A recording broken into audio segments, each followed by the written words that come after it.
Então esse é o texto nosso de hoje, capítulo 14 de Apocalipse.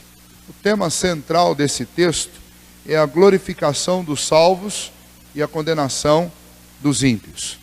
Então nós encontramos lá no capítulo 13 a manifestação do homem da iniquidade, a sua fúria, junto com o falso profeta, contra a igreja do Senhor e fazendo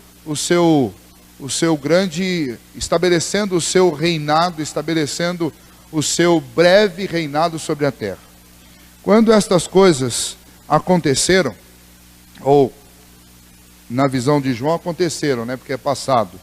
Para nós, quando estas coisas acontecerem, então nós vamos ver os resultados desses acontecimentos no capítulo 14 de Apocalipse. Ou seja, depois que estas manifestações horrendas do homem da iniquidade se estabelecerem sobre a terra, na sequência disso, nós temos novamente João retratando o fim. E aí, este fim retratado agora por dois ângulos. O ângulo dos filhos de Deus e o ângulo dos ímpios. O ângulo da glorificação daqueles que pela fé foram salvos e a condenação daqueles que pela impiedade vão ser condenados por toda a eternidade. Então, o capítulo 14, ele encerra essa sessão que nós começamos no capítulo 13. O capítulo 13 mostra a ascensão do homem da iniquidade e todos os seus seguidores. Capítulo 14 mostra a consumação do que vai acontecer com eles. E depois no capítulo 15 nós vamos ver de novo essa mesma coisa. Novamente acontecendo as manifestações de oposição a Deus e à igreja, e também o cálice da ira do Senhor sendo derramado sobre os ímpios. Então João vai nessa demanda, ele mostra os ataques do inimigo e mostra o que Deus está preparando para combater ou para encerrar estas ações maléficas. Primeiro ponto para nós aqui está entre o versículo 1 e o versículo 5. E ele fala a respeito da igreja que está com Cristo. Ou seja, todos aqueles que já partiram. A ideia aí, nós já estudamos, e até o João Pedro também deu um estudo aqui sobre isso, a respeito desses 144 mil, duas coisas importantes nós precisamos lembrar sobre isso. Primeiro, 144 mil não é um número exato, mas ele é um número simbólico. E é um número simbólico de quem? Ele é um número simbólico de todos os eleitos de Deus espalhados sobre a terra. E aqui no início do capítulo 14, especialmente os que já partiram, que estão diante do Cordeiro. Estes são os cristãos. Estes são os que não se prostituíram. Nós vamos ver algumas figuras aqui e eu já vou falar sobre isso. Prostituição aqui não está relacionada a questões de sexo, questões carnais, mas prostituição aqui significa adulterar a fé. Então, aparece aí estas mulheres aqui obviamente não tem nada a ver com a mulher, o sexo feminino, porque se fosse assim então seria estranho, Nós teríamos que ter um texto nas escrituras que justificasse que para ir para o céu só vão homens e homens que não se contaminaram com mulheres. E então mulher aqui se torna algo impuro. Então obviamente não é isso que João está dizendo. João está usando uma figura do Antigo Testamento, que era a figura da prostituição cultica, prostituição religiosa, e as religiões pagãs eram consideradas meretrizes, enquanto a religião do judeu era considerada a verdadeira religião. Então quando os reis, especialmente os reis de Israel e Judá, eles construíam postes ídolos a outros deuses, a outros ídolos de outras nações, na maioria das vezes por causa ou de alianças que eles estabeleciam, ou por causa de alguma esposa que eles traziam de outros povos, eles acabavam instituindo o culto a outro ídolo. E isso era chamado de meretriz ou grande meretriz. E a respeito disso, esse link que João está fazendo aqui quando ele fala sobre o não se contaminar com mulheres. Não é não entrar num casamento, não ter um relacionamento com uma pessoa, com uma mulher, mas é sim não prostituir na fé. Então, deixa eu citar algumas coisas aqui, do versículo 1 ao versículo 5. É uma descrição, para você anotar aí, é uma descrição da igreja que está com Cristo. Ou seja, todos aqueles que foram salvos desde o Antigo Testamento até agora, todos que pertencem à igreja do Senhor e que já estão com Cristo. Estes são os selados, aqueles que são descritos nas Escrituras como selados. Eles representam a totalidade dos crentes redimidos. Então hoje lá eles são a igreja de Cristo, eles estão lá. E falta ainda um grupo para ser colhido, que nós vamos ver lá no final do capítulo 14. Tem dois grupos aí que vão ser colhidos, né? Você tem lá a ceifa no versículo 14 e você tem a vindima no versículo 17. Nós temos dois grupos ainda para serem recolhidos. Mas estes que já estão com Cristo, eles representam a igreja do Senhor na sua totalidade. Eles estão em que lugar? Eles não estão na terra, eles estão aqui representados. O Monte Sião aqui representa o lugar onde o Senhor está, o lugar onde está a nossa querida, desejada e almejada cidade santa. Esta é a nova Jerusalém, a Jerusalém celestial, e lá eles aguardam a nossa chegada também, a consumação de todas as coisas. Também eles, o versículo 1 mostra que eles foram selados por Deus, marcados por Deus. E aí é interessante, porque se você observar aqui, João está fazendo uma comparação, né? Eles têm o nome de Jesus e do seu Pai escritos na fronte. Isso é uma comparação óbvia com aqueles que têm o sinal da besta. Então o capítulo 13 termina com os homens sendo marcados pelo sinal, pela marca da besta. Capítulo 14, João inicia: mas aqueles que estão lá na cidade, eles não têm o nome da besta nas mãos ou na fronte, eles têm o nome de Jesus Cristo e do seu Pai escrito em sua fronte. Obviamente nós também não sabemos o que significa exatamente isso, mas talvez uma joia, talvez um adereço, alguma coisa que simbolize, ou simplesmente um conhecimento a respeito de Cristo e do Pai que ninguém mais tem. Porque se vocês observarem nesse texto também, no versículo 3 diz que eles entoavam um novo cântico diante do trono, diante dos 4 seres viventes e dos anciãos. E ninguém pôde aprender esse cântico senão os 144 mil que foram comprados da terra. Ou seja, esse povo, essa igreja que já está lá com Cristo, ela tem conhecimentos que nem os anjos, nem os querubins, nem os serafins têm. Ela tem algo que é exclusivo dela. E essa adoração ao Cordeiro é uma coisa que só eles podem aprender. Então talvez este símbolo na testa ou na fronte seja exatamente um entendimento a respeito de Deus que ninguém mais tem. E isso se harmoniza completamente com a teologia. Por quê? Porque nenhum anjo, e nenhum serafim, nenhum querubim vai conhecer, por exemplo, a misericórdia de Deus como nós conhecemos. Então eles sabem que Deus é misericordioso, mas eles não provaram da misericórdia de Deus porque eles não caíram. É óbvio que isso também é maravilhoso.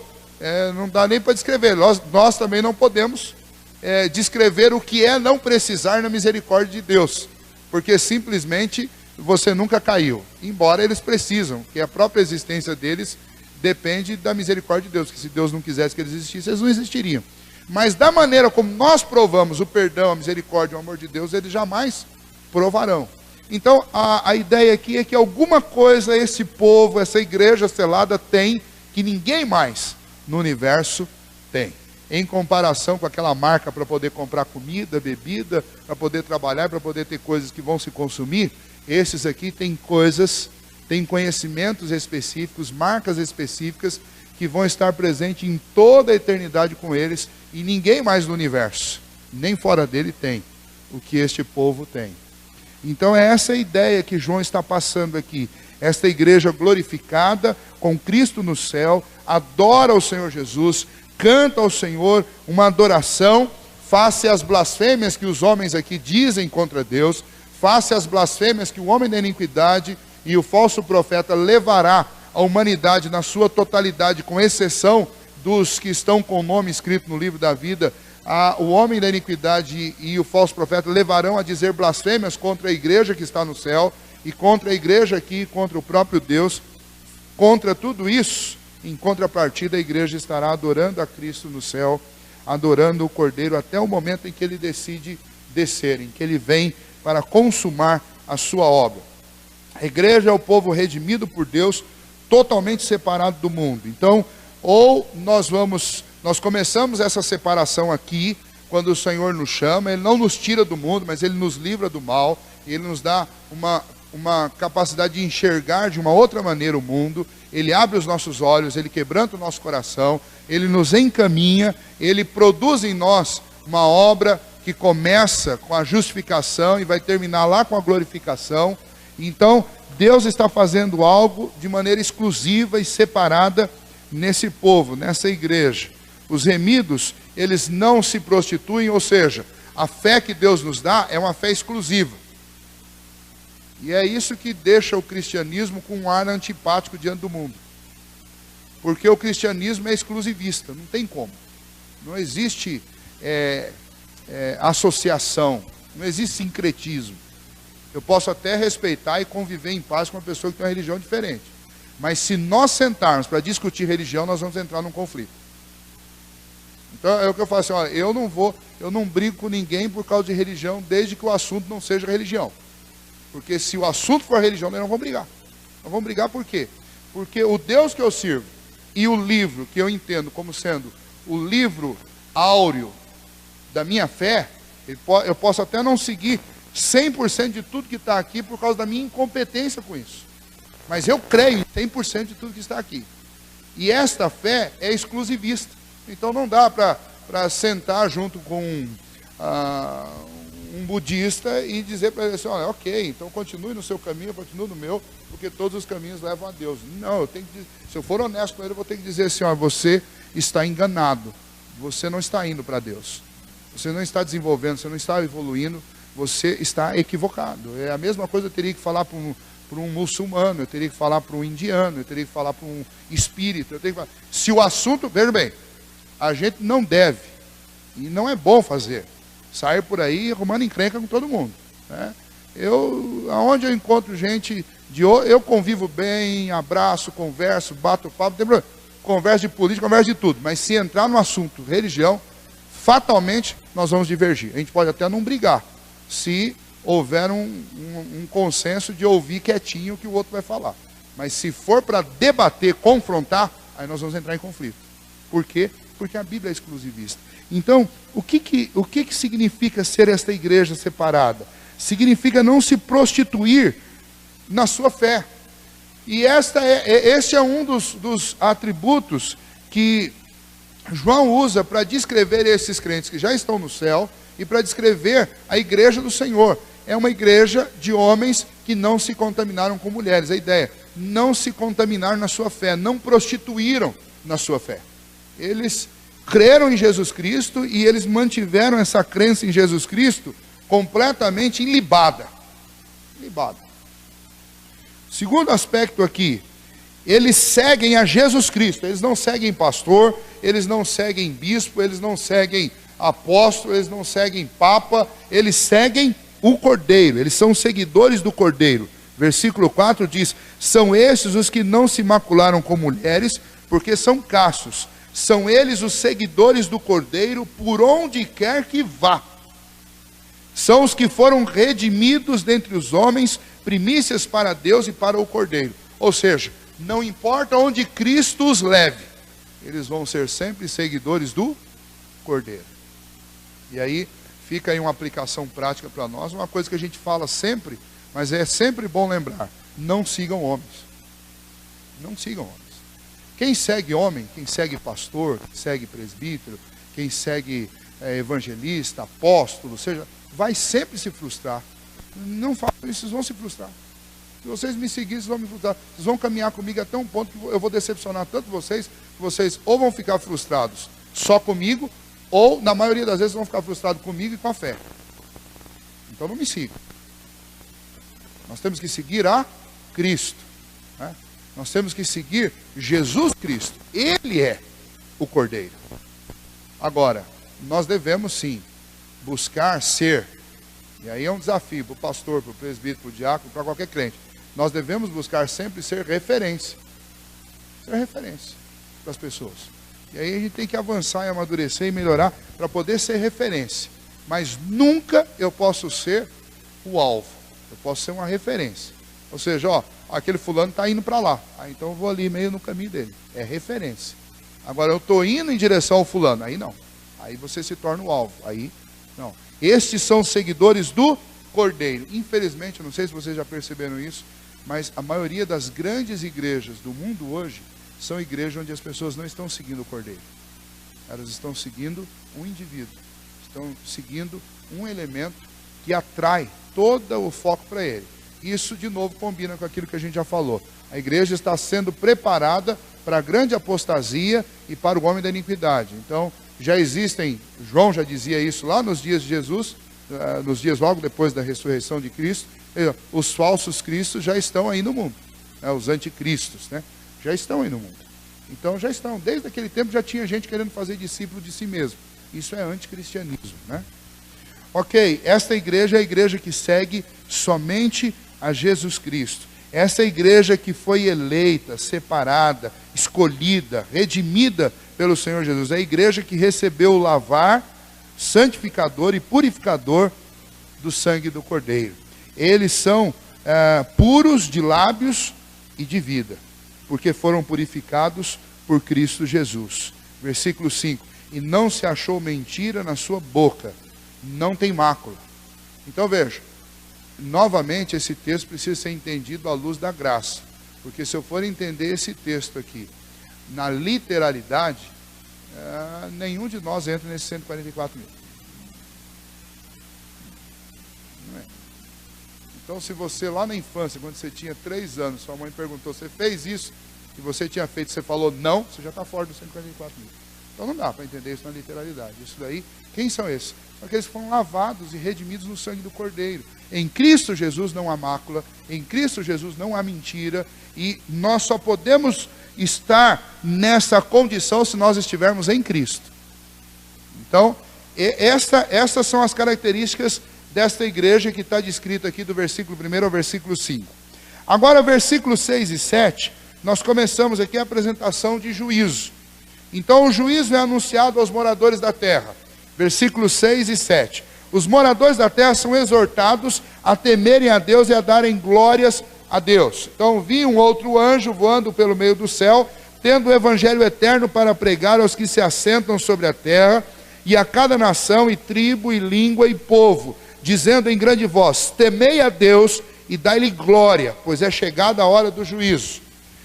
E adorai aquele que fez o céu e a terra, e o mar, e as fontes das águas. O capítulo 13 encerrou com uma nota triste, né? Capítulo 13, se você voltar lá e ver o último versículo, diz assim: quem é como a besta? Quem pode pelejar contra ela? Somos informados que a besta tinha autoridade sobre cada tribo, povo, língua e nação. Mas agora o anjo proclama as boas novas de que alguém mais forte, o todo-poderoso Deus, ele sim deve ser temido. A ele sim deve ser dada toda a glória. Enquanto durar o tempo, os homens têm a oportunidade de se arrependerem e de se voltarem para Deus. Mas no último dia, não dá mais. Então, a descrição de João aqui é a seguinte. Lembra lá no nosso panorama do escatológico? O último dia, quando Jesus vem, ele vem com os seus anjos e com os santos, que são esses 144 mil, que já partiram, que são os representantes de toda a igreja. Quando ele chega, imagine, eu tento sempre imaginar, eu gosto muito de filme de ficção, mas eu fico sempre tentando imaginar essa cena. Mas segundo João, quando ele aparecer no céu, como um relâmpago que sai do Oriente e se mostra no Ocidente, quando essa terra, Apocalipse diz que ela vai ser estendida, como um grande pergaminho aberto, quer dizer, esse globo que é globo, não sei o que vai acontecer com ele, mas vai virar uma chapa. E quando isso acontecer, Jesus vem e junto com ele anjos. E esse primeiro anjo aqui, que João está falando, ele vai sair proclamando, não sei como vai ser isso, qual a potência da voz dele, ou se isso vai ser algo intuitivo dentro do coração dos homens, mas a impressão aí, quando ele fala que será como voz de trovão, uma voz poderosa, vai sair proclamando: se arrependam, temam o verdadeiro Deus. É a ideia assim: olha, vocês ficaram iludidos com esse daí? Olhem para o alto, vejam que agora chegou o Cordeiro, a quem vocês devem temer, a quem vocês devem adorar. Enquanto toda essa terra, com exceção daqueles que estiverem com o nome escrito no livro da vida, os que sobraram na grande tribulação, todos os demais estarão adorando a besta. Vem Jesus, e imagine um anjo cruzando os céus. Não é para imaginar como que é um anjo, mas imagine um anjo cruzando os céus e proclamando em grande voz: se arrependam. Detalhe a respeito desse ponto aqui: nós não estamos mais, nós vamos ver na sequência, nós não estamos mais num ambiente onde Deus está dando oportunidade. Agora Deus veio simplesmente requerer o que é dele, sem misericórdia. E é aí que a coisa vai ficando feia. Quer ver? Os moradores da terra são alertados sobre a chegada do juízo, que está lá no versículo 7. Antes do juízo, Deus alerta, avisa e conclama ao arrependimento. As trombetas do juízo sempre visaram levar o homem ao arrependimento. Se você lembrar lá, capítulo 9, Deus manda um castigo e tira uma terça parte, e dá a oportunidade dos outros 2/3 se arrependerem. Depois Deus contamina a água e mata 1/3, e 2/3 ainda tem a oportunidade de se arrepender. E Deus manda terremoto e grandes turbulências sobre a terra, e morre mais 1/3, e Deus dá a oportunidade dos outros 2/3. Deus manda chover fogo do céu, e mais 1/3 morre daqueles que tinham sobrado, e Deus continua dando oportunidade. Ou seja, durante todo esse tempo, entre Jesus Cristo, na sua primeira vinda e a segunda vinda, é um tempo em que Deus proclama arrependimento e dá oportunidade. Agora aqui não. Aqui não. Aqui é simplesmente Deus vem vindicar aquilo que é dele, só que sem misericórdia. Então veja, os ímpios vivem como se o juízo jamais fosse chegar. Se vocês observarem em 2 Pedro 3:4, vocês vão ver Pedro falando sobre isso. Eles não temem, eles não pensam nisso, eles não estão preocupados com esse tempo, né? Eles vivem desapercebidamente. Mateus 24, se você lembrar lá das noivas, das virgens nécias, né, loucas, né? Estão dormindo, despreocupados, não há preocupação com Cristo. Ninguém está preocupado com Cristo. Um texto que eu gosto muito, já preguei várias vezes sobre ele, inclusive aqui na igreja, é o de Mateus 11, quando Jesus começa a falar os ais contra as cidades impenitentes. Ele fala: ai de ti, Betsaida, ai de ti, Corazim, ai de ti, Cafarnaum, porque se em outros lugares se tivesse feito o que foi feito entre vocês, há muito que eles teriam se arrependido. E daí ele cita Tiro e Sidom, que eram 2 cidades bárbaras da época, e ele cita Sodoma e Gomorra, dizendo assim: porque no dia do juízo haverá menos rigor para Sodoma e Gomorra do que para vocês. A frase mais forte desse texto não é o menos rigor. A frase mais forte nesse texto é que o próprio Jesus está dizendo: vai ter um acerto de contas no dia do juízo. E é isso que os homens ignoram. Se você lembrar do Evangelho de João, quando Jesus disse que ele precisava ir para que viesse o Consolador, qual que é a função que Jesus disse que o Consolador teria?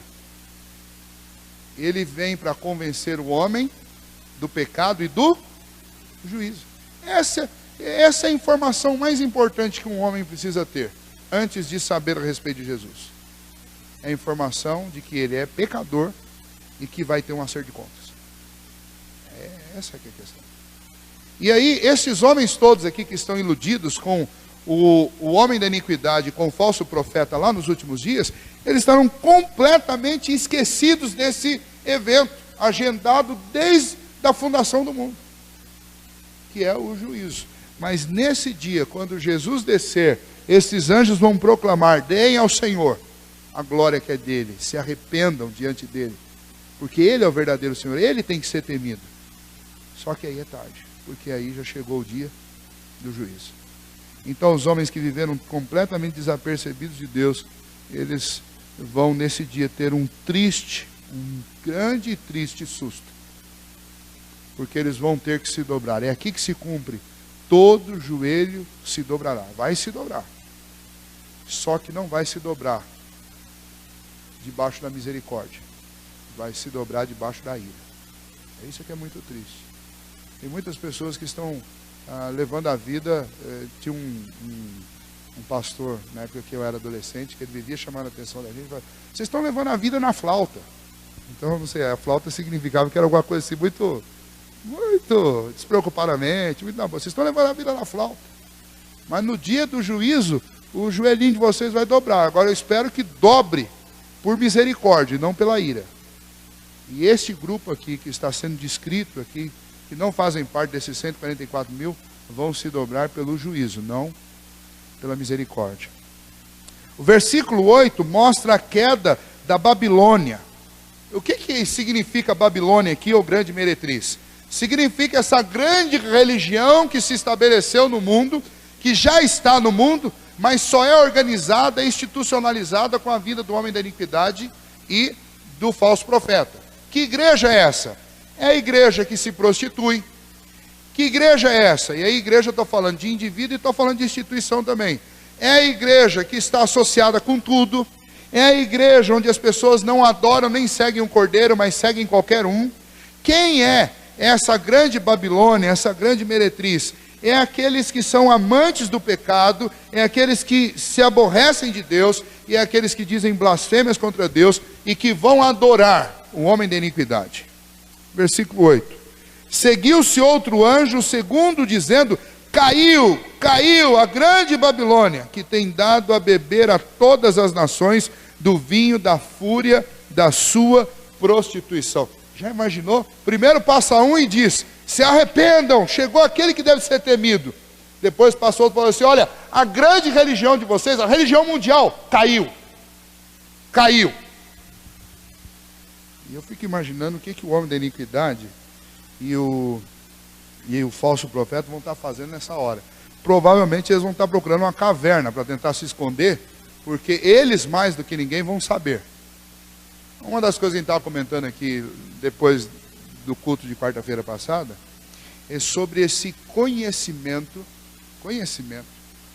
que os religiosos, especialmente aqueles que são catedráticos, que passaram por escolas teológicas, têm da verdade. E o assunto aqui em questão na época era, no dia, era a questão do Papa e especialmente dos padres. Por quê? Porque eles estudam mais tempo do que um pastor. E a teologia, que é o fundamento da teologia deles, até Lutero, é a mesma que é o fundamento da nossa. São os escritos de Agostinho, são os escritos de Tomás de Aquino, são os escritos de Crisóstomo, são os escritos de Flávio Joséfo, são os escritos dos pais da igreja. E foram em cima desses mesmos escritos e em cima das escrituras que Lutero montou a teologia dele, e Calvino também. Então, eles têm o mesmo patamar que nós temos de informação. E por que eles tiram uma conclusão errada? Eles não tiram conclusão errada. Eles estão escravizados a uma tradição, e entre a Bíblia, que é a verdade, e a tradição, pela força da tradição, eles preferem a tradição. Há alguns anos atrás, acho que mais de uma década, Antônio Bandeiras, que é conhecido, né, talvez pelo nome dele é mais fácil de lembrar do filme, ele estrelou um filme chamado O Corpo. E esse filme era uma crítica à igreja, não só à igreja católica, mas à igreja cristã no mundo. E a crítica, ela estava baseada no seguinte ponto: que as religiões consideram a tradição mais importante que a verdade.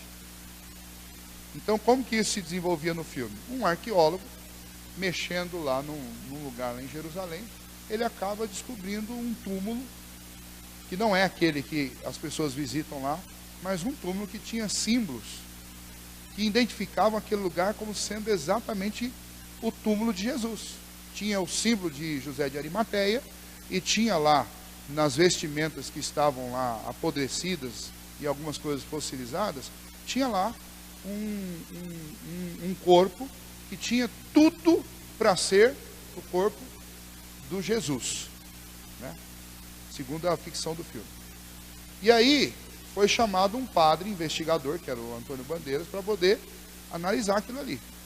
E ele, quando ele chegou, com todos os argumentos que ele viu, ele acabou se rendendo ao fato de que a história lá do arqueólogo era verdadeira. Mas e aí, como é que faz? Você vai destruir uma estrutura mundial? A religião do mundo? Então, quando ele vai passar isso para os bispados, para o Vaticano não. E aí começa uma guerra mesmo, um filme de ação. Porque o filme, na realidade, era um filme de ação. Porque veio lá, não sei quantas agências lá do próprio Vaticano mesmo, para tentar matar esse padre, matar o arqueólogo e sumir com o corpo. Por quê? Porque, imagina, isso vai destruir a tradição. Então é óbvio que o filme é uma ficção, uma ficção com uma história descabida, mas a crítica que eles queriam fazer, ela foi a mesma crítica que o Dan Brown fez nos dois livros, né, no Código da Vinci, e agora esse segundo livro que ele, o segundo e o terceiro livro dele, falando sobre o mesmo assunto. O assunto central é o Santo Graal, sempre esse é o ponto. E então, a crítica do Dan Brown e a crítica desse filme e de vários outros autores menos conhecidos é que a igreja, ela chegou numa situação, especialmente a igreja cristã no mundo, que é representada especificamente pela igreja católica, os evangélicos são um número menor. A igreja cristã, a crítica que eles fazem é que é uma religião que está sucumbida à tradição. Então quem fala mais alto não é a verdade, seja a verdade da Bíblia ou seja a verdade dos fatos. Quem fala mais alto é a tradição. E isso é lamentável. E isso é muito triste. E o ponto aqui, que essa Babilônia, que diz aqui caiu, ou esta religião, esta igreja, esta meretriz caiu, o ponto é, esta falsa religião, essa religião que não está comprometida com a verdade, essa religião que não está comprometida com Cristo, com o Cordeiro, mas está comprometida com tradição, está comprometida com pragmatismo, ou seja, com aquilo que dá certo, está comprometida com lideranças, essa religião caiu. É isso que o anjo está dizendo. Caiu. O sistema religioso do mundo desabou. Nessa época especificamente, é a religião do homem da iniquidade e do falso profeta. Mas isso serve para tudo. Então, algumas pessoas dizem assim, pastor, essa Babilônia aqui é a igreja católica? Não, não é a igreja católica. São todas as igrejas que se apostataram de Cristo. E existem igrejas hoje que são chamadas de igrejas cristãs, consideradas igrejas evangélicas, são igrejas apóstatas. Então, sem essa de querer dizer sempre que é a igreja católica. Que a igreja católica, ela é uma dentro disso. E a igreja presbiteriana, se nós não tomarmos cuidado, nós podemos nos tornar um com eles. Basta que a gente coloque a tradição acima das escrituras. Basta que a gente coloque pessoas acima de Cristo. Aí nós nos tornamos uma Babilônia, nós nos tornamos uma grande meretriz. E eu não tenho aqui nenhum tipo de ilusão de que dessas igrejas que vão se apostatar, nós não vamos ter lá várias e vários presbiterianos, batistas, assembleianos, todos os outros que você puder imaginar. Não tenho dúvida. Porque, infelizmente, nem todos que dizem Senhor, Senhor, são de fato de Cristo. Mateus 25 diz isso. Muitos vão chegar naquele dia e vão dizer, mas Senhor, em teu nome nós fizemos isso, fizemos aquilo outro. E Jesus vai dizer o que para eles? Apartai-vos de mim, malditos, para o fogo eterno, que eu não conheço vocês. E aí conhecimento, obviamente não é conhecimento, conhecimento aí é amor, é aliança. Né? Porque conhecer Deus, Jesus conhece a todos. Então, quem que é essa grande meretriz? A grande meretriz caiu. É todo o sistema religioso alienado de Cristo. Para ficar mais fácil. Então, não queira colocar uma religião lá e colocar uma placa denominacional que não vai caber. Vai sobrar muito espaço. Tem espaço para muita gente. Sim. Lógico, é o que eu estou falando. Sim. E o argumento que eu usei aqui é o argumento que ele vai simplesmente dar continuidade ao que já acontece hoje. Porque eu não tenho a menor dúvida que um padre que fez muito bem, citando no caso, por exemplo, a igreja católica, que é uma igreja considerada cristã, e ao mesmo tempo nós consideramos uma seita herética.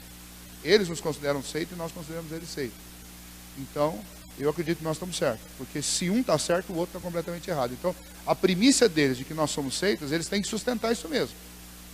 Porque quando a igreja separou, Lutero foi para um lado e eles continuaram para o outro, só tem dois jeitos. Um está servindo a Cristo e o outro está servindo a Satanás. Não tem? Pode ter gente séria lá dentro servindo a Cristo? Pode. Mas a denominação, então eles têm que achar que a gente é seita mesmo. Porque se eles não acharem que a gente é seita, então eles vão ter que achar que eles são. E nós, por outro lado, a mesma coisa. Tem que considerá-los como seita. Porque se eu não considerar que eles são seita, então eu vou ter que considerar que a gente é. Né? Então, então deixa eu concluir esse pensamento então. Então, todo padre católico, todo padre, ele faz uma escola e ele estuda o hebraico do mesmo jeito que um pastor estuda, e ele estuda o Antigo Testamento do mesmo jeito que eu estudo, ele tem que fazer exegese do mesmo jeito, ele tem que fazer hermenêutica, e ele tem que fazer isso no Novo Testamento do mesmo jeito que eu faço. Ele tem que ler Agostinho, ele tem que ler Tomás de Aquino, ele tem que ler Crisóstomo, ele tem que ler todos os pais da igreja como eu leio, e ele tem que ler Calvino, e ele tem que ler Lutero também do mesmo jeito que nós lemos. Então, é impossível, desculpe, em sã consciência, eu não acredito que eles não saibam da verdade, mas eles estão sucumbidos debaixo da tradição. A tradição esmaga a verdade. Esmaga. Por isso, eles estão debaixo de uma hierarquia. Eles não têm força contra essa hierarquia. Por isso que muitas vezes você tem casos de padres que se convertem ao cristianismo. Por exemplo, o maior evangelista dentro da igreja presbiteriana no Brasil foi José Manuel da Conceição, que é o nome, inclusive, do nosso seminário. Ele era um padre. E ele, nos seus livros, nos seus depoimentos, ele fala que ele sabia da verdade. Mas ele não tinha força. Até o dia que Cristo deu força para ele. Para que ele pudesse unir o conhecimento com a fé. Porque até então ele só tinha o conhecimento. Eles têm o conhecimento. Mas falta a fé. A fé genuína. Não aquela fé que eles proclamam. Falta a fé. A verdadeira fé, que é dom de Deus. É isso daí. Porque quando essa fé chega, aí quebram-se todos os pressupostos, as pressões, não tem como. É o que aconteceu, por exemplo, com Lutero.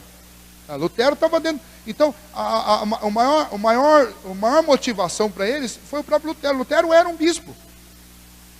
E era de uma ordem, no caso dos monges, era uma ordem muito mais severa do que a ordem da maioria dos padres.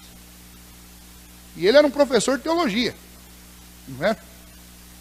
É por isso, aí tem alguns livros que falam assim, olha, a boa teologia unida à fé, não adianta, pode vir de qualquer lugar que vier, pode vir de qualquer tradição. É como se você estivesse imergindo. Não adianta, você pode vir, estar no mais profundo das águas. Mas se você tiver uma boa teologia e tiver fé, uma hora você vai sair lá em cima. Uma hora você vê a verdade. Agora, o problema é que tem gente que não tem fé, né? Não adianta, só o conhecimento teórico não vai resolver. Não sei qual que era a sua pergunta, mas... isso daí, embora a maior tradição religiosa que exista no mundo hoje, especialmente no mundo ocidental, é a tradição católica, e muito do que nós trazemos até para a igreja evangélica é fruto da tradição católica. Por isso que a gente não consegue acabar com Nossa Senhora, que todo mundo aí carrega na boca, e não tira de jeito nenhum. Não adianta, não tem como falar. Eu desisti já, né? Eu só estou lutando para eu não falar. Porque eu ouço de tudo enquanto é canto. Nossa Senhora, Virgem Maria, isso aí tá para tudo enquanto é canto. Não tem como. Eu não vou falar mais, né? Mas assim, a tradição disso está tão encalacrada na gente, que volta e meia nós estamos falando alguma coisa que é catolicismo. Volta e meia. Quando não, nós estamos praticando o cristianismo evangélico de uma maneira católica. Domingo eu preguei sobre isso aqui. Eu falei assim, eu digo que eu creio na graça, mas toda vez que eu cometo um pecado, eu saio por aí tentando compensar fazendo alguma outra coisa. Isso é catolicismo. Isso é pagar penitência. Às vezes até o nosso sistema de aplicação de disciplina é assim. Às vezes a gente quer penitenciar a pessoa. Assim, não, você tem que ser penitenciado para voltar. Porque, quer dizer, é um negócio que está encalacrado de catolicismo.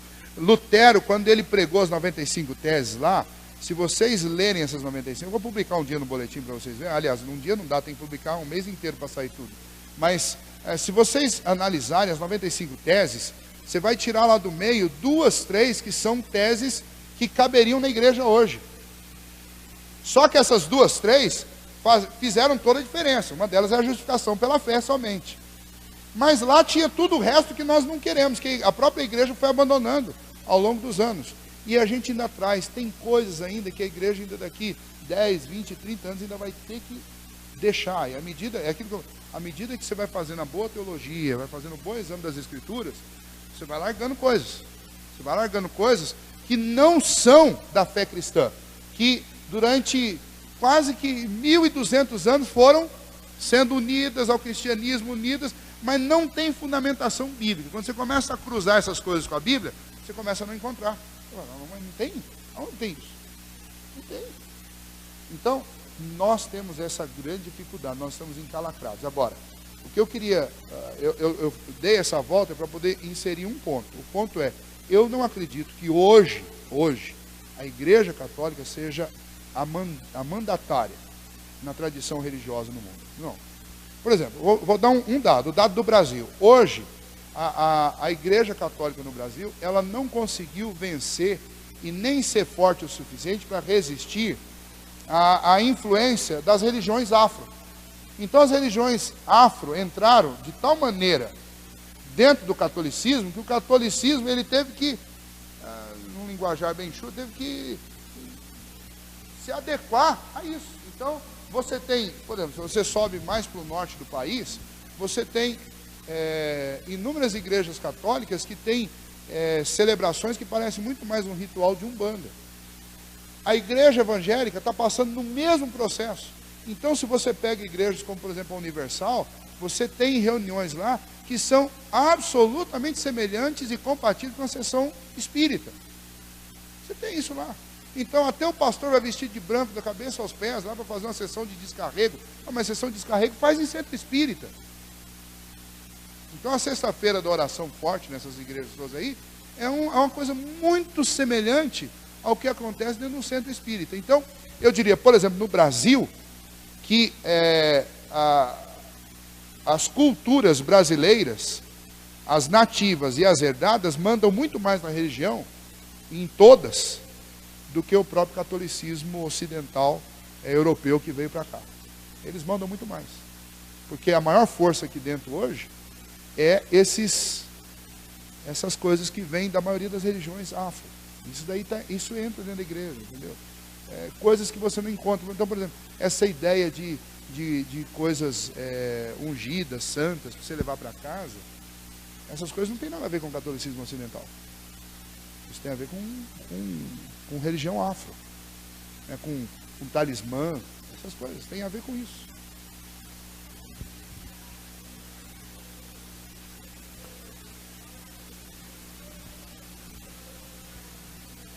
Sim.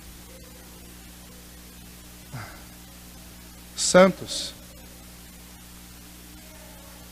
Vou dar 3 descrições deles. Não. Eles estão lá no começo da era cristã. Século 3, 4 e 5. Você tem Lutero, Crisóstomo e Tomás de Aquino. Antes de Calvino, Tomás de Aquino era o maior sistematizador de doutrina. E antes de Tomás de Aquino, Agostinho. Agostinho foi fortemente impactado pela teologia da justificação pela fé, que é a mesma de Lutero.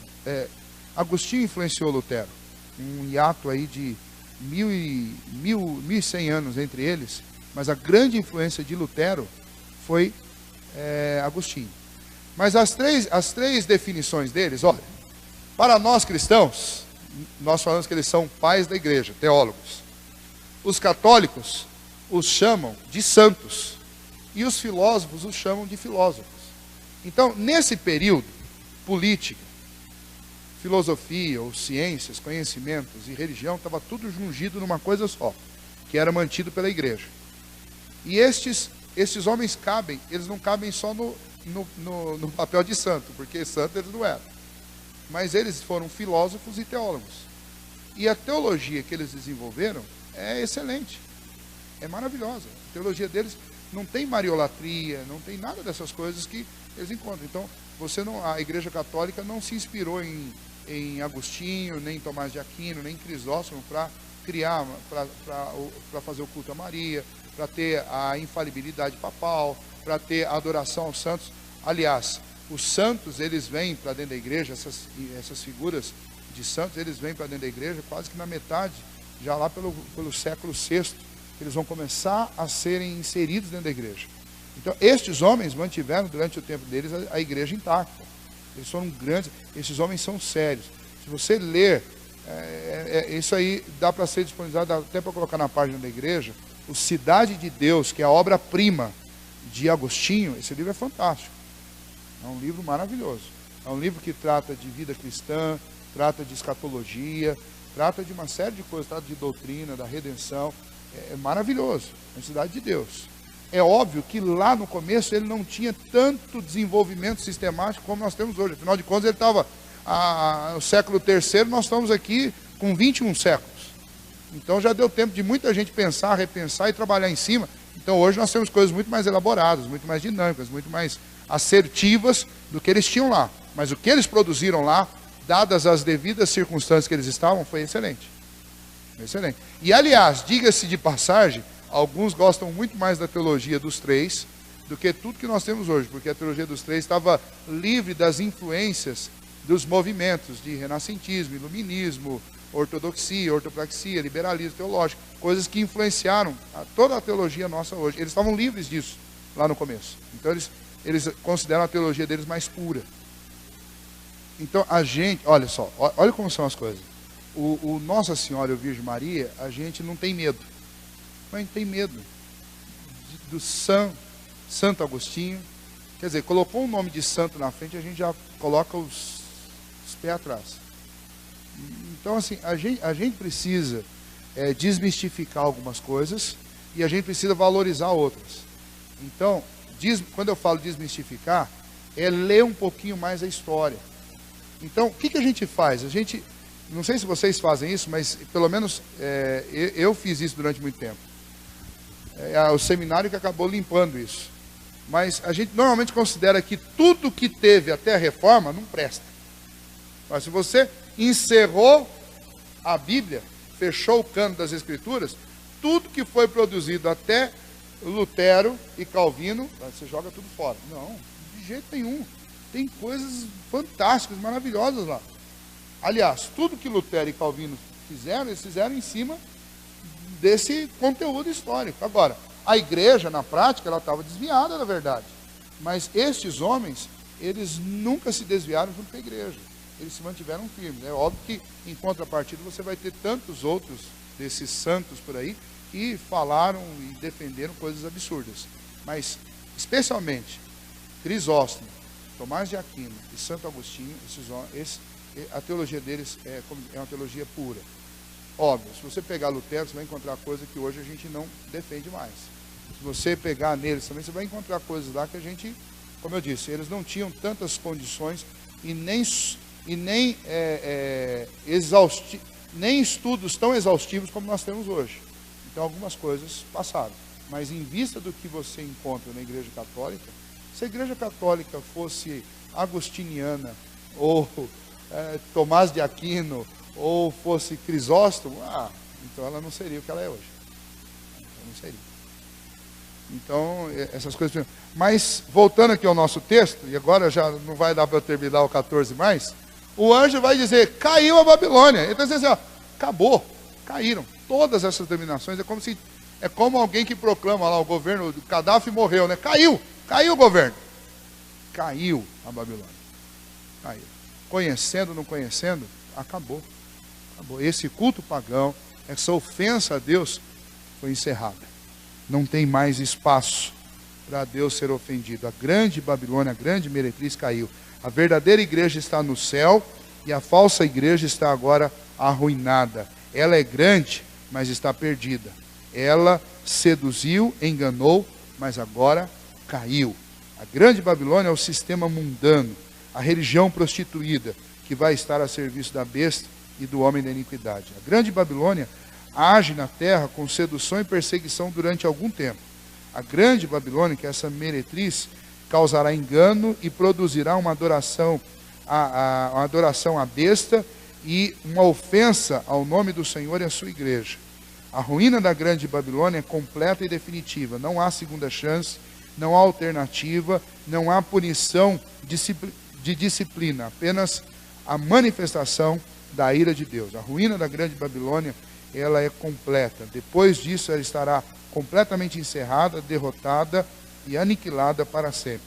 Mas a igreja que foi perseguida, a igreja santa do Senhor Jesus, esta permanecerá eternamente. Então, um ponto para nós aí, acho que serve a aplicação que a gente tem que fazer sempre, é o quê? O grande fundamento, e foi o lema da reforma, é que o fundamento da nossa fé é as Sagradas Escrituras. A nossa religião. Por isso que quando nós professamos a fé, nós falamos que a nossa única regra de fé e de prática é as Escrituras. Como eu disse para vocês, eu posso até não conseguir cumprir tudo do jeito que está ali, mas eu não posso duvidar de nada. Eu tenho que crer 100%. O cumprir, nós falamos domingo, né? O querer e o efetuar é algo que Deus vai produzindo na minha vida, e é uma obra progressiva, e é uma obra que Deus sabe o ritmo que Ele vai dar para ela. Agora, quando Ele coloca fé no meu coração, Ele me põe fé para crer em tudo que está nas Escrituras. Fechou essas duas capas, tudo que está do lado de fora, a não ser que esteja concordando com a Bíblia, não serve para a minha vida. Então, guardem isso. O que torna o cristianismo uma religião antipática, que faz com que o mundo, como nós estamos experimentando hoje já, em certa medida, com que o mundo se volte contra tudo que é de Deus e tudo que é fiel ao cristianismo das Escrituras, é exatamente esse exclusivismo. E aí, qual que é a aplicação prática disso para a minha vida? Primeiro, nós não podemos ser santarrões hipócritas, porque senão nós mesmos vamos destruir, vamos ser os principais exemplos contra as Escrituras. Então, quando eu for falar da minha religião, eu não tenho que falar de uma religião, da minha fé, como sendo uma religião, uma fé, uma igreja, que me faz alguém santo, já, aqui e agora. Porque senão, em alguns minutos de conversa, eu mesmo vou me tornar o maior argumento contra a minha fé. Mas eu preciso apresentar a fé do jeito que ela me foi apresentada. Ou seja, Jesus Cristo é o caminho, é a verdade e a vida. Ele veio aqui e morreu exatamente porque eu sou um pecador incorrigível.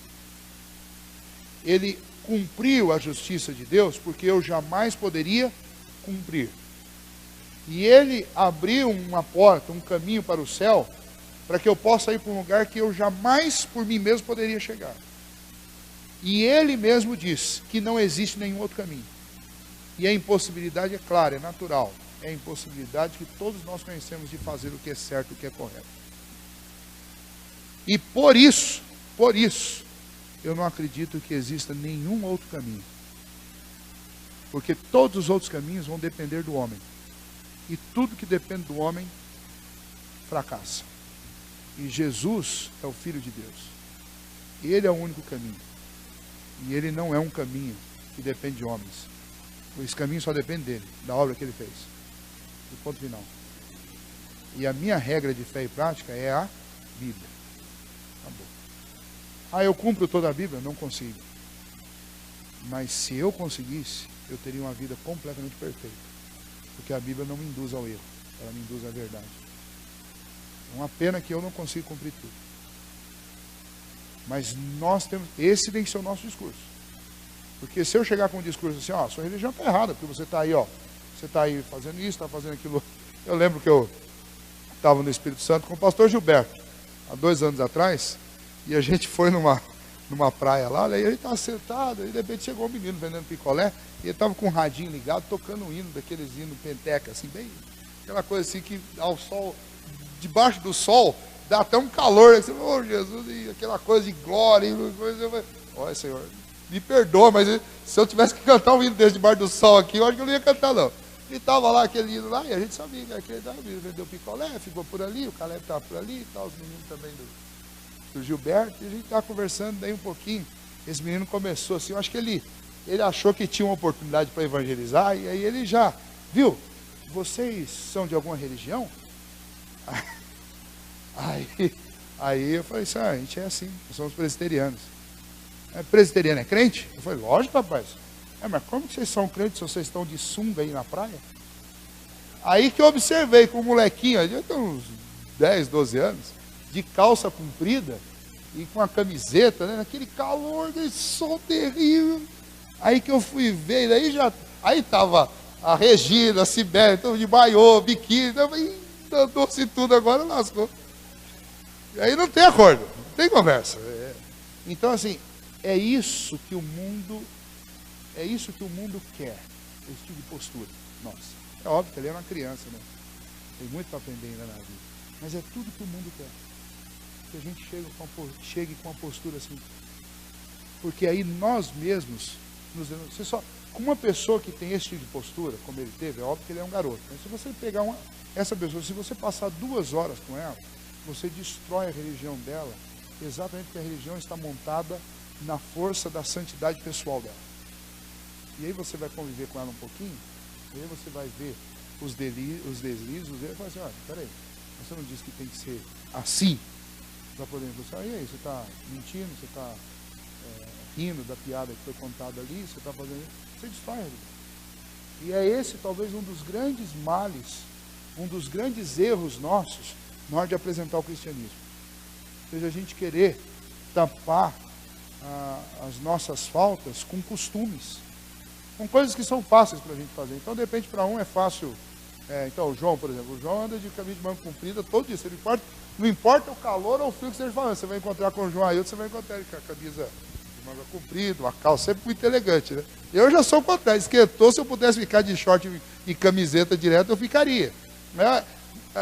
Se eu chegar em alguns lugares com o João aí durante o dia, eu chego lá de bermuda e camiseta, e o João de calça ali, de manga comprida, e alguém pergunta, quem é o pastor? Eu falo, é o João. Eu falo, também. Mas não vão dizer que eu sou pastor por causa disso, porque normalmente a religião é julgada pela aparência, né? Então, esse é um dos males. Então, tem muita gente que você vai evangelizar, vai falar do cristianismo para as pessoas, e as pessoas simplesmente, você não vai dizer, o povo que gosta de andar aí de manga comprida, mulher não corta cabelo, mas faz umas outras atrapalhadas que é muito pior. Então, isso tudo é reflexo da grande Babilônia, da grande meretriz. E a aplicação disso para a nossa vida é essa, tomar cuidado, porque a linha entre a igreja do Senhor Jesus e essa meretriz é muito tênue. Às vezes, até no desejo de acertar, a gente acaba jogando no time do adversário. Desde que a nossa conduta, a nossa vida, a nossa fala seja uma fala hipócrita, nós já estamos jogando para o lado de lá. Então, é muito tênue. Às vezes as pessoas, eu já conversei com gente que fala assim, não, pastor, eu preciso melhorar para ir na igreja, porque eu estou com a minha vida muito torta. Eu falei assim, não, mas então você tem que ir para a igreja, porque lá é o lugar certo. Porque quem está na igreja, a gente tem problema. Porque gente que é 100% certo, não vai para a igreja. Gente que é 100% certo, não acha que precisa de igreja. Igreja é o lugar onde as pessoas entendem que tem que melhorar, que tem coisas para serem consertadas na sua vida. E elas vão estar lá e elas vão ajudar umas às outras e vão ser ajudadas a melhorar. Mas não é o lugar de gente perfeita. Mas é por isso que a gente precisa consertar o discurso. Por isso que eu estou falando. A aplicação é a gente consertar o discurso. Por quê? Porque quando eu caio nessa cilada aí, é tudo que o mundo quer. Então o mundo, existe um conceito de cristão. Cristão é o sujeito lá que não comete erro. É o sujeito certinho. É o sujeito que se veste assim, assim, assado, fala assim, assim, assado, não fala isso, não bebe aquilo, não faz aquilo outro. Esse é o conceito que tem de cristão. E esse não é o conceito legítimo de cristão. Não é. Aonde que isso é conceito de cristão? O próprio Senhor Jesus foi descrito por religiosos como um beberrão e um comilão.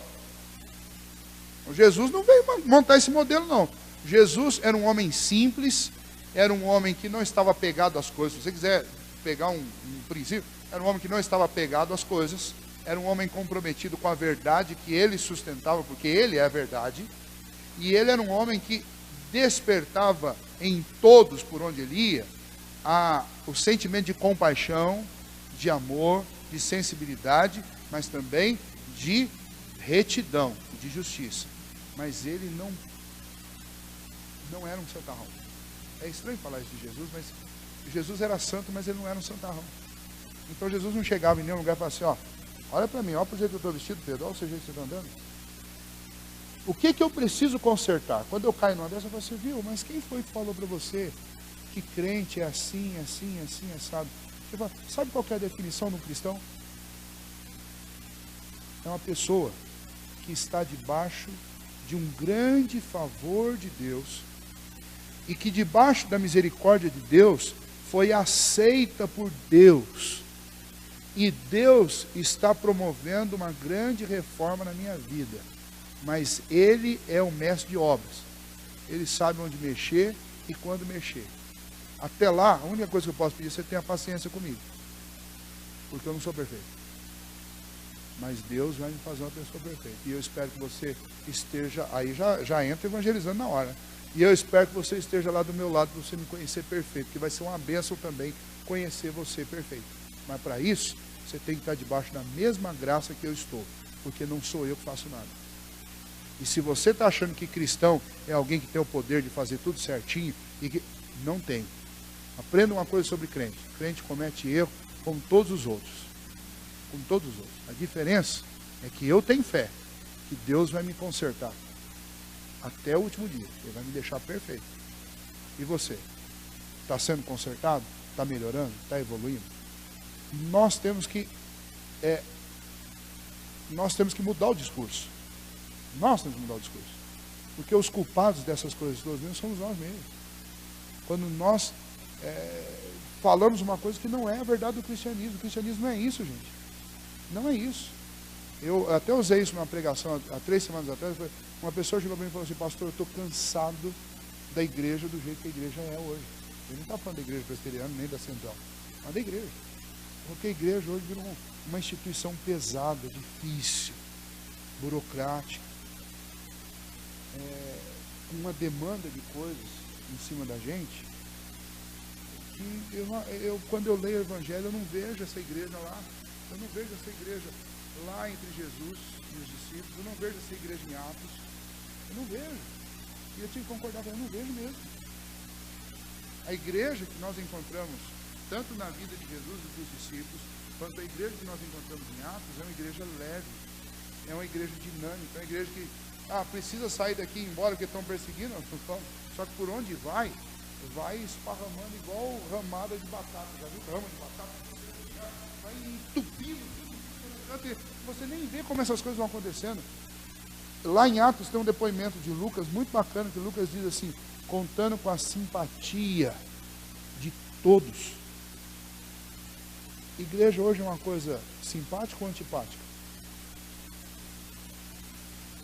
Como eu disse para vocês, por um lado a antipatia ela é natural por causa daquilo que a gente sustenta. Mas não é o que a gente sustenta a verdade que torna a igreja mais antipática, porque a gente não sai contando teologia para a maioria das pessoas. O que torna a igreja antipática hoje? Naquela época era a doutrina, porque a doutrina que era pregada era completamente avessa ao judaísmo. Mas hoje a gente, o que nós estamos comentando aqui, que a doutrina que é pregada nem é a doutrina que está na Bíblia. O que torna a igreja antipática no mundo hoje é essa pedância, essa hipocrisia, né?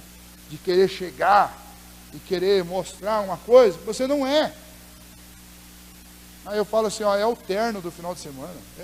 Às vezes para mim eu sinto isso. Sinto que às vezes eu chego aqui de terno, e a minha vontade é estar com a camiseta, com a calça jeans, e estou ali de terno. Quer dizer, agora, isso é um exemplo de vestimenta, mas às vezes a gente faz isso na nossa conduta, né? A gente veste uma conduta de terno, enquanto lá por dentro nós somos mais leves, nós somos de bermuda, de camiseta, mais tranquilos. A gente precisa mudar a acessibilidade. Então, a gente está vivendo isso, Jô. O que você está falando é bem-vindo ao meu mundo, né? É assim que a gente convive, porque toda hora que você chega num lugar que você fala que você é pastor, você ouve das pessoas, mas você é pastor, você está... Então, esses dias eu estava no... Onde que foi? Foi não sei se na Venâncio, na Mabela, eu pedi um chopp lá, né? Há uns dias atrás eu tinha pedido. Aí eu espero que vocês não fiquem escandalizados porque eu tomo chopp. Aí estava tomando um chopp. Aí chegou um pastor que estava visitando a gente de fora aqui. Aí eu engoli aquilo de uma vez, eu falei assim, não sei de onde esse cidadão está, eu sei o que ele pensa. Aí os meninos que estavam perto de mim, eles pegaram no meu pé. Aí não, tinha um monte de jovem comigo, né? Aí eles, ô pastor, agora não entendeu nada, o senhor estava tão tranquilo aí. Eu falei, é que eu não sei da outra vez, rapaz, eu não quero espantar o moço antes de chegar aqui. Depois eu falei assim, não, mas eu estou errado. Ou eu não tenho esse hábito, ou se eu tenho, eu não tenho que fingir que eu não faço, sendo que eu faço. Eu não fico bêbado, eu não dou vexame em lugar nenhum, não sou viciado. Às vezes quando está um calor terrível, dá vontade mesmo, é gostoso. Então, aí eu estou colocando algo para você assim, que é até arriscado eu falar isso aqui, isso vai para a internet, mas o que eu estou falando é assim, é que é real. Eu não estou mais com medo dessas coisas. Não estou mais. Fala.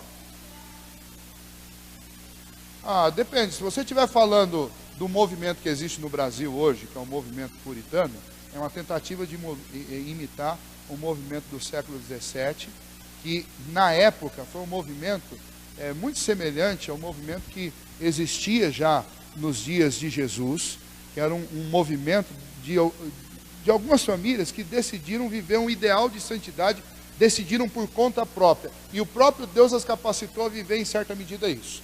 Então quando você pega lá no século XVII, com Jonathan Edwards e alguns outros nomes importantes dessa época, eles compraram sítios numa região, montaram lá um vilarejo, e eles foram morar lá, e eles se isolaram do mundo, e eles viveram coisas fantásticas, que alguns livros descrevem, esse ideal de santidade que eles viveram. Eu não tenho a menor dúvida que quem promoveu isso na vida deles foi Deus.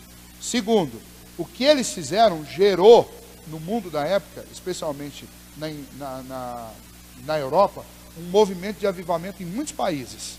Começou através da vida deles. Teve o seu lugar na história, teve o seu papel, mas não, o próprio Jonathan Edwards fala isso, não é obra deles, não foram eles que fizeram isso. Foi Deus que fez na vida deles. Aí, já vou dizer assim, sou contra o movimento puritano que existe no Brasil hoje. Por quê? Porque eles mesmos sabem que não é obra de Deus, é obra deles. Eles estão tentando imitar. Se é para imitar alguém, imita direto o Cristo, não precisa imitar o movimento puritano. Isso, pronto. Segundo conceito de puritanismo. Puritanismo hoje, essa palavra soa em qualquer lugar que você for aí, de uma maneira pedante. Perdão, usei o termo errado. A palavra tem um outro sentido. Ela tem um sentido... Como que é uma palavra boa com sentido ruim? Pejorativo, é essa a palavra. Hoje, quando você fala que alguém é puritano por aí, tem um sentido totalmente pejorativo. Pejorativo. Você fala, fulano de tal é puritano. Você está querendo dizer o quê? Que ele é um hipócrita, pedante, chato, que fala um monte de coisa que ele não faz. É isso aí que é ser puritano hoje. Tá? E aí se você vê assim, agora, como que eu poderia descrever um puritanismo real, bíblico? Difícil, até porque eu não acho o termo na Bíblia. Mas eu diria para você o seguinte, imagine que Deus comece aqui, na nossa igreja, ou em algumas pessoas da igreja, a desenvolver a obra de santificação numa velocidade acelerada. Para quê? Para produzir frutos dentro da própria igreja, ou dentro da família. Então, o que Deus vai fazer? Deus vai colocar o querer e Deus vai colocar o efetuar. Então não vai ser alguém que vai falar de santidade, mas é alguém que vai viver e a vida vai falar por essa pessoa. E aí ninguém vai chegar para ela e vai dizer assim, ela não vai ter que chegar para ninguém e dizer assim, olha, eu sou um puritano. Não, as pessoas vão olhar para ela e falar assim, nossa, você, graças a Deus, você está vivendo uma vida que, olha, é exemplar, é uma referência para nós. Como eu já pude dizer para algumas pessoas, e eu já ouvi gente falando, então, no seminário, na época mesmo, nós tínhamos um deão lá, que várias vezes nós chegamos para ele e falamos assim, olha, o senhor é uma referência para nós. Muito mais, e a gente já estava vivendo debaixo dessa questão do movimento dos puritanos aqui no Brasil. Mas o reverendo Osias Mendes, que na época que era o nosso ideal, esse homem é um dos homens mais crentes que eu já conheci em toda a minha vida. O que me motivou, talvez a primeira motivação que eu tive para querer ser pastor, foi aos 7 anos, quando, por causa da proximidade do meu pai com o pastor dele, na época era um pastor da Assembleia de Deus, chamado José Escurissa, um alemão, eu me aproximei muito desse homem. Mesmo como criança. Mas até hoje, quando alguém me pergunta assim, olha, você poderia descrever alguém que você acha que atingiu um grau de santidade assim, elevadíssimo? O primeiro nome que vem na cabeça é ele. Porque quando esse homem começava a orar, era diferente de tudo que você pudesse imaginar. Não parecia uma oração de homem. Parecia uma oração de um anjo. Era algo santo. A vida dele combinava com as coisas que ele falava. Só tinha um aspecto da vida dele que não combinava. Ele era um motorista terrível. Vivia com as picapes velhas correndo e lotado de gente atrás para levar as coisas. Então meu pai falava assim, olha, ele converteu tudo, mesmo o pé. Então, mas era um homem, um grande pastor. Um grande pastor. Na época, quando meu pai foi pastoreado por ele, meu pai chegou em Rondônia em 1974, eu tinha 1 ano de idade, e eles entraram na igreja Assembleia e tinha um outro pastor lá, vou citar o nome dele também, não sei se está vivo, chamava Macários. E esse Macários, meu pai usava bigode e barba. Na igreja Assembleia em Curitiba, isso não era problema nenhum. E a igreja Assembleia tem um hábito de usar carta de recomendação, né? Então ele chegou, entregou a carta de recomendação na entrada da igreja. Esse Macários leu a carta, pediu para eles ficarem de pé. Minha mãe estava com mini saia, na época era comum também, e ele estava de barba. Esse Macários olhou para eles e falou para eles assim, gente, a gente fala hoje que a gente está muito ruim de simpatia, de recepção, mas acontecem coisas absurdas. Olhou para eles e minha mãe me segurando no colo, e esse Macários disse para eles assim, olha, seu Silas e Dona Marta, vocês olham ao redor aí, veja se tem alguém com a cara suja, ou alguém mostrando as pernas aí na igreja. Então, se vocês quiserem vir para cá, então vocês, por favor, se adequem, que aqui é a igreja de gente crente. Foi isso. Meu pai nunca mais pisou lá. Saiu, e olha, foi uma bênção isso, porque adivinha para onde ele foi? Ele foi para a igreja presbiteriana, pena que não ficou lá. Mas aí, os 7 primeiros anos, eu fiz lá no berçário da igreja presbiteriana. 7 anos depois, que estava esse pastor José Escuriça, veio, ele soube da história, ele foi procurar meu pai, 7 anos depois tinha saído da igreja, aliás, não tinha nem entrado na igreja, né? E conversou com meu pai ama a igreja Assembleia de Deus, né? Mas foi uma conversa só, aí meu pai voltou para lá, com barba, do jeito que ele gostava, voltou para lá, e assim, o tempo que eles viveram lá, eu não tenho lembrança nenhuma do pastor da igreja presbiteriana, eu tenho lembrança desse pastor, ele marcou mesmo a nossa vida. Então, quando a gente fala em puritanismo, para mim, o puritanismo verdadeiro, se eu tiver que entender puritanismo como sinônimo de santificação, é alguém que está sendo, pelo próprio Deus, moldado para ter uma vida que seja referência para gerar, no meio das outras pessoas, esse tipo de movimento. Agora, eu não acredito em puritanismo gerado por vontade própria. Pastor, eu decidi que agora eu vou ser santo. Eu não acredito nisso. Isso para mim é coisa da boca para fora. O que eu estou dizendo para vocês é a gente ser mais honesto com a gente, com Deus e com os outros. Porque se a gente fosse mais honesto, era muito mais fácil evangelizar sendo honesto do que falando uma coisa que a gente não é. Aí você fala uma coisa que você não é, evangeliza, traz o sujeito para perto. Ele vai na sua casa e começa a conviver com você. Não é nada disso. Não adianta. Não fala isso. Vamos encerrar que já começou a sair as piadas infames, né? A Simone leva na casa, daí mostra que é torcedor do Corinthians, daí a pessoa desiste. Olha só que triste, né? Mas a aplicação disso tudo, vamos só fincar a estaca aqui, né? A aplicação disso tudo é que nós temos que viver o cristianismo do jeito que ele está na Bíblia. Livre do tradicionalismo, livre da hipocrisia, livre do pedantismo, livre dessas coisas todas. Não é que a gente vai sentar em cima dos erros e vamos ficar contente com eles. Não é isso. Mas é a gente ser verdadeiro. E dizer o que é pecado, o que não é pecado, não é pecado. As pessoas condenam algumas coisas em nós porque nós mesmos fomos lá e falamos que era pecado. Então, por exemplo, quando um incrédulo vem e fala assim, você é crente, mas você está usando aí calça comprida, no caso para mulher, foi porque algum infeliz foi lá e falou para ele que mulher crente não podia usar calça comprida, senão ele não estaria falando aquilo. Quando alguém diz assim, você é crente, mas está tomando cerveja, foi porque algum infeliz foi lá e disse que tomar cerveja era proibido para crente. Onde que foi proibido? Na Bíblia não tinha nem cerveja. A Bíblia proíbe duas coisas. Só para falar nisso, já vou defender, já que eu falei que eu bebi o choppzinho. A Bíblia condena o vício. E aonde eu estou, se alguém perguntar, eu falo assim, ó, não, o que é pecado é ser viciado, ou seja, para ser feliz, para estar bem, você depende daquilo. Aí é vício, a Bíblia condena isso. Segundo, é a embriaguez. E é a embriaguez. E a Bíblia condena a embriaguez. Agora, fora disso, sabem como Calvino recebia, eu não sei se eu já contei isso para vocês, mas o salário de Calvino lá em Genebra, porque esses fatos são fatos históricos, tem guardado, documentado. O salário de Calvino era pago, parte era em moeda e parte era em garrafa de vinho. Então, Calvino consumia pela igreja, ou seja, comprado pela igreja e dado para ele, na casa dele, 220 litros de vinho por ano. Mas, tá bom, Hugo, vamos pensar nisso aí, quem sabe. Não precisa ser 220 litros, não. Mas assim, aí, então, e às vezes a gente pega lá, vai lá, lê Calvino, eu não posso beber lá. Eu não estou fazendo apologia a você beber. Tem muitas pessoas que não podem nem sentir cheiro de álcool. E eu acho que se você é assim, fique longe do álcool. Porque se for para você experimentar e virar um viciado, então fique longe. A Bíblia diz, fugir da aparência do mal. Se para mim isso é altamente perigoso, para que eu vou me arriscar? Não é para fazer isso.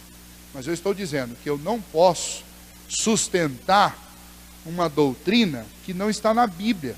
E se eu fizer isso, mais cedo ou mais tarde essa doutrina vai virar contra mim. É isso que vai acontecer. Vou dar um exemplo para vocês, outro exemplo ainda, eu fico dando exemplo e não paro nunca, né? Os fariseus proibiam trabalhar no sábado.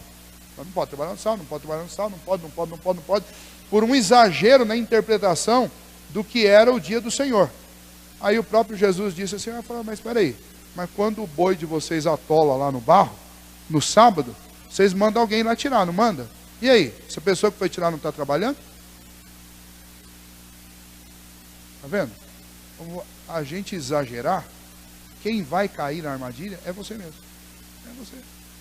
Então, a gente tem que tomar cuidado com isso. Eu falei isso, aí uma pessoa veio domingo e falou, pastor, você falou que a gente tem que tomar cuidado para não ser mais santo do que o próprio Deus ou do que a própria Bíblia. Mas tem jeito de fazer isso? Eu falei, jeito não tem, mas tem gente que tenta. Como tem? E a gente às vezes tenta fazer isso. A gente quer ser mais santo do que o próprio Deus, ou mais santo do que a própria Bíblia. E as coisas que a gente deveria se ocupar de verdade, a gente não se ocupa. A gente faz vistas grossas. E outras coisas menos importantes, a gente fica querendo bater o pé e sustentar coisas que são insustentáveis. Então, guarde isso. A linha entre a igreja do Senhor Jesus, que é a igreja que está debaixo da graça, que segue o Cordeiro e que tem a fé exclusiva para com Cristo Jesus, a linha entre essa igreja e a igreja, que é a grande meretriz, é uma linha tênue, muito tênue, porque às vezes sem perceber nós começamos a jogar no time do adversário. Mas esta igreja, esta grande Babilônia, ela vai ouvir esse anjo cruzando o céu de fora a fora, dizendo, caiu a grande Babilônia. Mas a igreja do Senhor Jesus estará nas alturas, celebrando e cantando com o Senhor. E ela fará isso por toda a eternidade. Glória a Deus. Que nós perseveremos e nos tornemos participantes desta grande bênção naquele dia, podendo ver essas coisas e celebrar com o Cordeiro, pela graça e pela misericórdia do Senhor.